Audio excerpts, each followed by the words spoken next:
المهاجرين المعصومين المظلومين أستغفر الله الذي لا إله إلا هو الحي القيوم الرحمن الرحيم ذو الجلال والإكرام وأسأله أن يتوب علي توبة عبد ذليل خادم فقير بائس مسكين مستكين مستهين لا يملك لنفسه ضرا ولا نفعا ولا موتا ولا حياة ولا نشورا أما بعد فقد قال الله تبارك وتعالى في كتابه المجيد والقرآن الحميد وقوله الحق بسم الله الرحمن الرحيم اهدنا الصراط المستقيم صلوات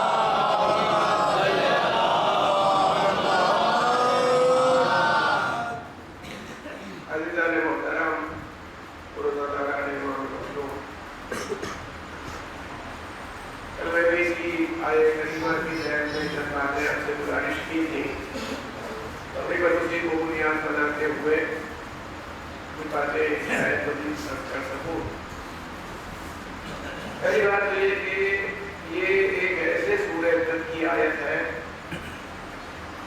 جس سے ہر مسلمان مرد و زن چھوٹے بڑے بچے بوڑھے سبھی کو یاد کرنا بھی واجب ہے، کیونکہ اگر نماز فرض ہے اور واجب ہے تو سورہ فاتحہ اور سورہ ہم بھی واجب ہے اور سورہ ہم واجب ہے، تو یہ آیت پڑھنا پڑے گی۔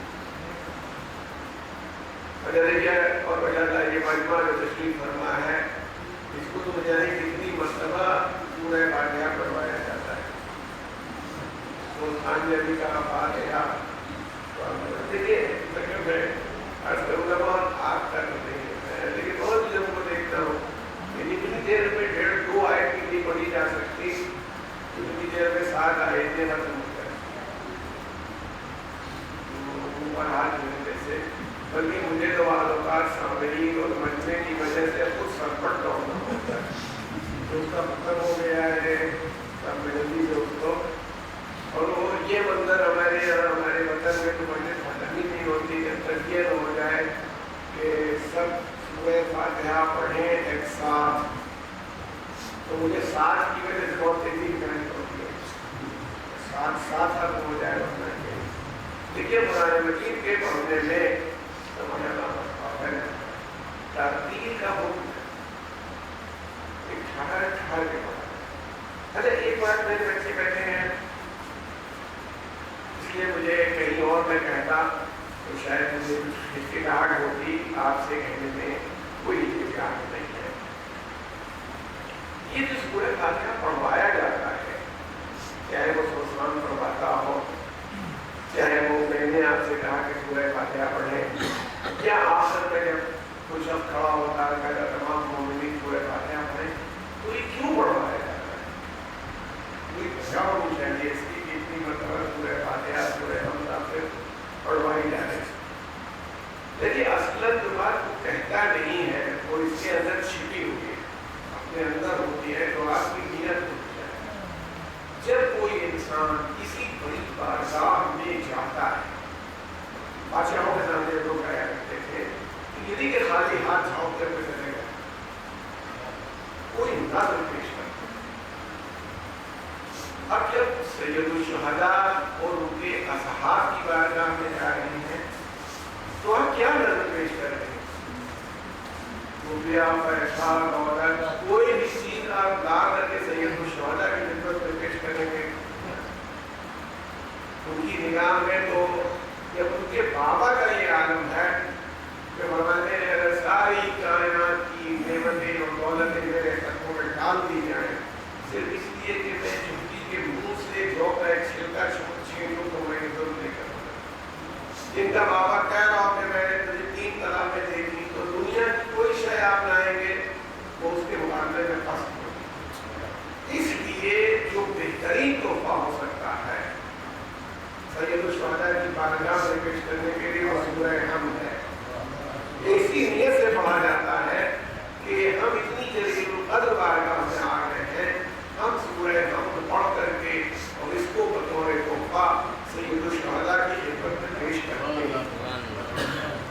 جذبے سے پڑھی جا رہی ہے، بلا وجہ پورا پڑھنے کے کیا معنی؟ پہلے شروع ہوئی سورہ فاتحہ پڑھا.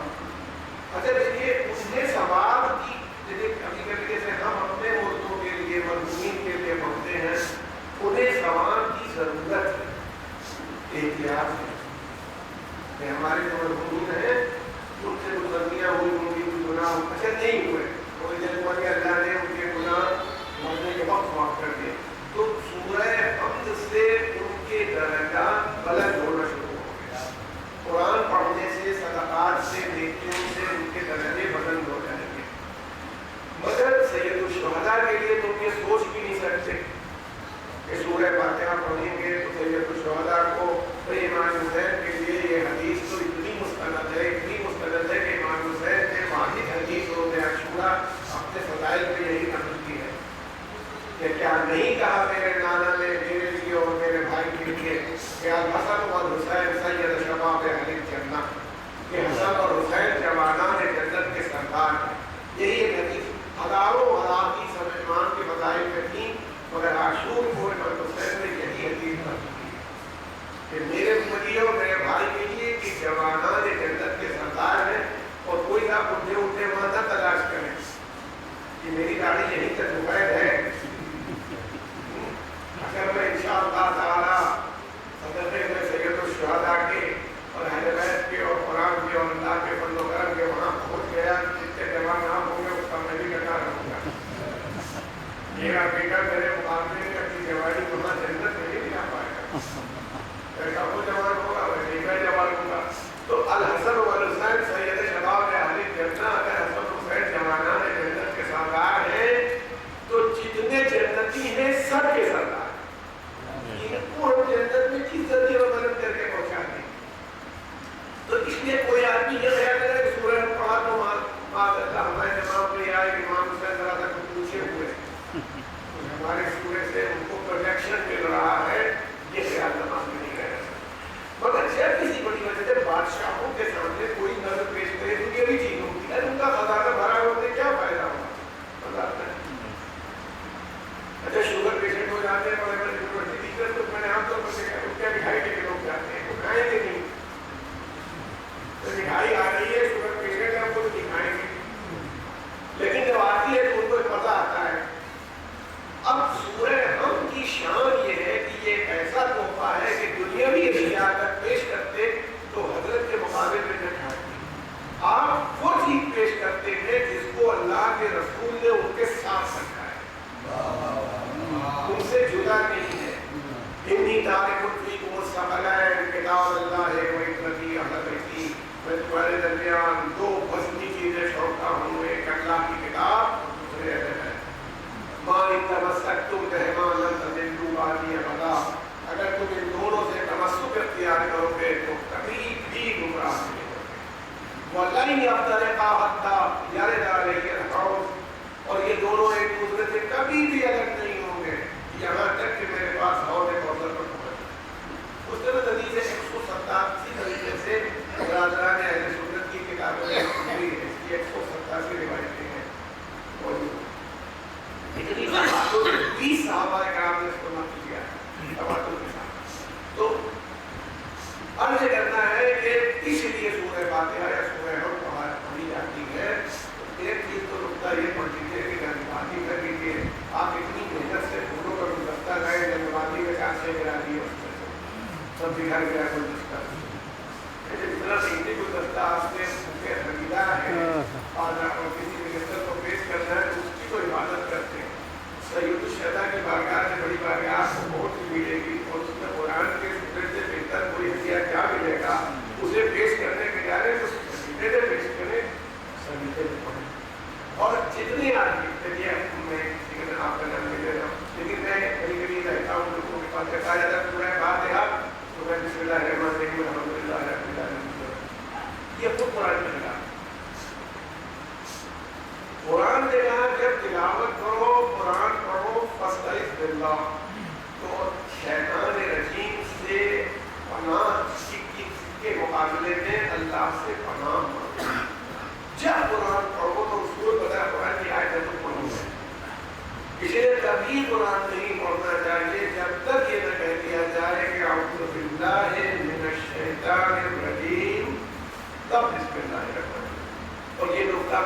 توجہ درج کر دوں کہ نماز میں بھی ضروری ہے کہ جب نماز شروع کی جائے پہلی رکعت میں سورہ ہم پڑھی جاتی ہے، جلد بازی کی ضرورت نہیں، اعوذ باللہ کو چھپکے سے کہا جاتا ہے، اعوذ باللہ من الشیطان الرجیم، پھر کہیں بسم اللہ۔ اب آپ کو ضرورت نہیں کیونکہ قرآن میں گناہ آئے گا، یہ ایک اعوذ باللہ کافی ہے، شیطان بھاگ چکا ہے۔ لیکن آپ اور بتائیں کہ بہت سی چیزیں بہت ضروری ہوتی ہیں آپ دنیا میں۔ ابھی کوئی چھوٹا سا بچہ جو نیا پیدا ہوا ہو، آپ دیکھیے ڈاکٹر کا کیا کرتے ہیں، آپ چھونا چاہتے ہیں چھوٹا سا ہاتھ میں لوشن لگایا، تو جب یہ لوشن لگ جاتا ہے تو کہتے ہیں آپ ٹچ کریں، آپ کا ہاتھ پٹی سے جڑا ہوا تھا لیکن انہوں نے ڈس انفیکٹ کرنے کے لیے آپ کو لگایا، کیونکہ بچہ بہت ہی تکلیف ہے، بہت نازک ہے، ذرا سا بھی اس کے اندر انفیکشن مسئلے کو بگاڑ سکتا ہے۔ قرآن ہدایت بھی کرتا ہے، قرآن خود کہہ رہا ہے کہ بہتوں کو گمراہ بھی کرتا ہے، تو اس کا مطلب اس سے زیادہ لطیف اور نازک چیز کوئی نہیں ہو سکتی۔ پہلے روح کو ڈس انفیکٹ کیا جائے، پہلے روح کے اندر کسی طرح کا کوئی فساد فسفسا یا شیطانی خیال آ رہا ہو تو اس کو دور لگایا جائے، تب قرآن کے قریب جائے۔ اس لیے کہا جائے پہلے تو اعوذ باللہ من الشیطان الرجیم، تب کہو بسم اللہ الرحمن الرحیم۔ اب آپ پڑھتے 7 آیتیں، ذہن میں 7 آیتیں ہیں قرآن کریم میں، جو بسم اللہ الرحمن الرحیم پہلی آیت ہے اور اس کے بعد 6 آیتیں ہیں۔ اگر میں ایک اعراض کی بات نہیں کر رہا ہوں، لیکن میرے پاس جب میں حج کے لیے گیا تھا 93 میں یا 92 میں شہادت حاصل ہوئی تو مجھے قرآن بھی سعودی حکومت نے دیا تھا، تو میرے پاس ہے، میں اس سے پڑھتا ہوں، مجھے بہت پسند ہے، اس کا پرنٹ بہت پسند ہے، مانی تو نہیں ہے اس میں ایک تو عربی پرنٹ ہوتا ہے، اس میں لوگ ہم لوگ بہت گھبراتے ہیں، اس میں پتہ جاتی ہے، لیکن یہ جیسے انڈیا میں ہوتا ہے ویسے ہی پرنٹ ہے۔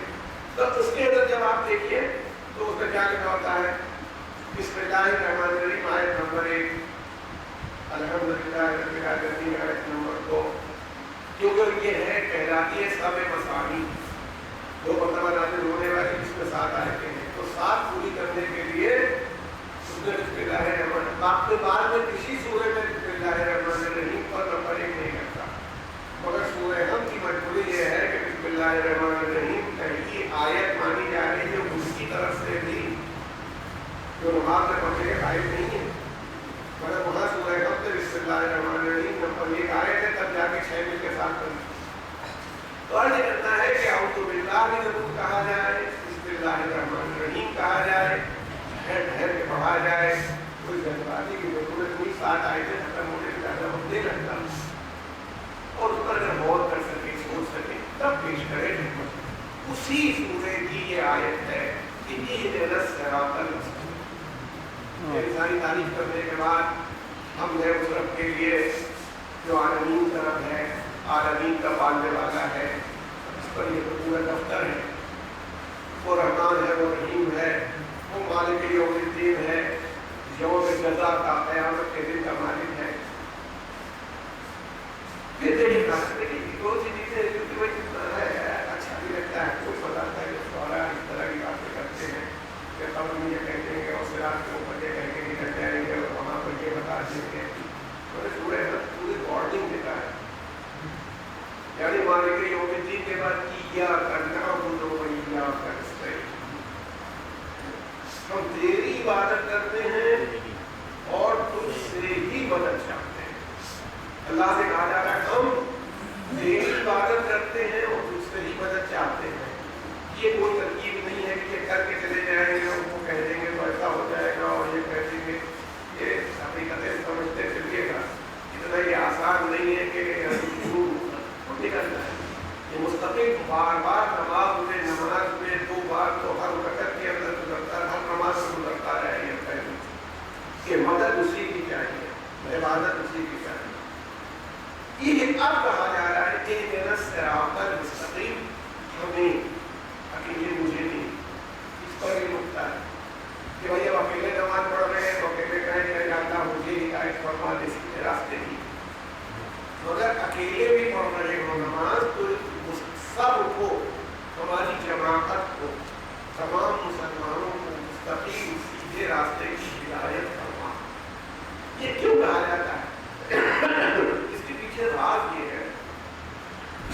انفرادی طور پر انڈیویجولی، یا جب آپ اکیلے کسی دین کے معاملے میں کہیں پر ہیں، یاد رکھیے سب سے بڑی خرابی اور پریشانی یہ ہے اکیلے کسی چیز پر عمل نہیں ہو پاتا۔ مان لیجیے اسی بستی میں اکیلے آپ مومن رضاکار ہوتے، کیا کر لیتے ہیں؟ نہ گلو کر سکتے ہیں، نہ مجلس کر سکتے ہیں، نہ معاشرے کے اندر رہ سکتے ہیں۔ اگر کہیں اکیلے کسی ملک میں آدمی پہنچ جاتا ہے کوئی مومن، تو اپنے گھر میں رہتے ہیں۔ کسی نظام کو چلانے کے لیے، کسی سسٹم کو چلانے کے لیے ایک جماعت یا کمیونٹی کی ضرورت ہے۔ اسلام کے ذریعے سے قدرت یہ اشارہ کر رہی ہے، سورہ حم سے اشارہ کیا جا رہا ہے کہ اکیلے کے چکر میں نہ پڑو، پوری جماعت کو صراط مستقیم پر ہونا چاہیے۔ اچھا اب اگر جماعت کو صراط مستقیم پر ہونا چاہیے، معلوم ہے آپ تو صراط مستقیم پر چلے جا رہے ہیں، جماعت غائب ہو رہی ہے۔ جو ہماری کمیونٹی ہے وہ مستقیم راستے پر، سیدھے راستے کے اوپر نہیں ہے، ہم خود صراط مستقیم پر جانے کے لیے تیار ہیں۔ صرف نہیں کہتے جائیں گے ہم کہیں ہوں گے، کمیونٹی کہیں ہوگی۔ اس لیے شرط یہ ہے ہم بھی صراط مستقیم پر رہیں اور جماعت بھی صراط مستقیم پر رہیں۔ تو یہ سیدھا راستہ ہے، اس بات کو ذہن سے ہرگز فراموش نہ کریں کہ یہ سیدھا راستہ صرف عقیدے میں نہیں ہوتا، اور عقیدہ بغیر عمل کے کوئی چیز ہوتی بھی نہیں ہے۔ جس طرح سے اگر شاخیں وغیرہ نہ ہو تو جڑ کا تصور نہیں ہے، اگر جڑ ہو تو شاخ بھی ہو، پھل بھی ہو، پتے بھی ہو، پھول بھی ہو، اور نہ جڑ کے بغیر وہ ہوں گے، نہ ان کے ہونے کے نہ ہونے پر یہ مان لیا جائے گا کہ جڑ موجود ہے۔ تو عمل کی بنیاد شرط ہے صراط مستقیم کے لیے۔ یہ بنیاد کل ہم لوگوں نے اس مجلس میں آپ کے سامنے ڈسکس کرتے وقت لائی تھی اور رکھی تھی، اور میں ایک آپ میں نے گزارش کی تھی کہ امام حسین علیہ السلام اس داعی کا نام ہے، اس دعوت دینے والے کا نام ہے، اس راستہ دکھانے والے ہادی کا نام ہے جو صراط مستقیم کی ایک واضح دلیل ہے۔ دیکھیے جوش ملیح آبادی کو تو لوگ پتہ نہیں کیا کیا کہتے ہیں، مگر جوش ملیح آبادی نے یہ کہا ہے کہ اور مشہور بندہ ہم حسین دعوت آشنا سوات، اس کے اسی بندے نے کہا ہے کہ سجدوں سے کھینچتا ہے جو مسجود کی طرف۔ بہت بڑی بات ہے اور دل کر دیجیے۔ اب میں آپ کے سامنے اتنی سب لفاظی کر رہا ہوں، باتیں کر رہی ہوں، بڑی اونچی باتیں ہیں۔ تبلیغ زبان سے کرنا اور ہوتا ہے، عمل سے کرنا اور ہوتا ہے۔ یعنی مسجود ہے اللہ، اللہ کی طرف حسین ابن علی اپنے سجدوں سے کھینچ کے لے جاتے ہیں، تقریر سے نہیں۔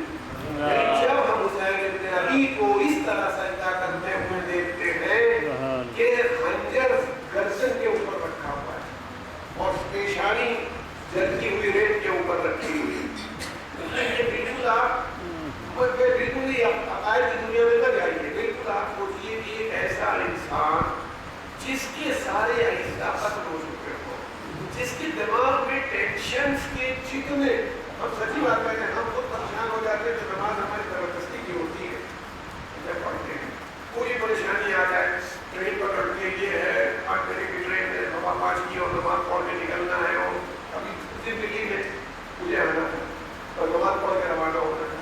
اب یہ زمانہ پوری نماز یہ خیال تھا کہ کہیں ایسا نہ ہو کہ اس وقت کوئی ٹریفک میں ہو جائے، شتابدی چھوٹ جائے، اور شتابدی چھوٹ جاتی تو زندگی کو چھوٹ جاتی۔ مثال ابن علی اللہ ہمارا کیا مقابلہ، ہماری اوقات کیا ہے کہ ہم امام سے مقابلہ کریں، صرف آپ کے باتوں کو دل تک پہنچانے کے لیے میں آپ کو نہیں کہہ رہا ہوں۔ ذرا سا تناؤ، ذرا سا ٹینشن ہمیں اس مسجود کے سجدے میں ظاہر کو باقی رکھتا ہے، باطن کو غائب کر دیتا ہے۔ حسین ابن علی سے زیادہ کون آدمی پریشان رہا ہوگا؟ میرے پریشانی کے اعتبار سے نہیں، میری پریشانی کے اعتبار سے دیکھیے اتنی جس کے عزیز شہید ہو چکے ہیں۔ اچھا جتنا آدمی بہتر ہوتا ہے، جتنا انسان دوست ہوتا ہے، جتنی اس کے اندر انسان کمال انسانیت جتنا ہوگا اتنا ہی اس کا انداز قلب ہوگا۔ امام حسین کا کمال انسانیت بتائیے کیا انسانیت کی کس منزل پر ہے؟ دیکھیے ہم جتنا اپنے بیٹے کو چاہتے ہوں گے اپنی کیفیت کے اعتبار سے ہماری چاہت اور ہوگی، جتنا آدمی غلط ہوتا چلا جائے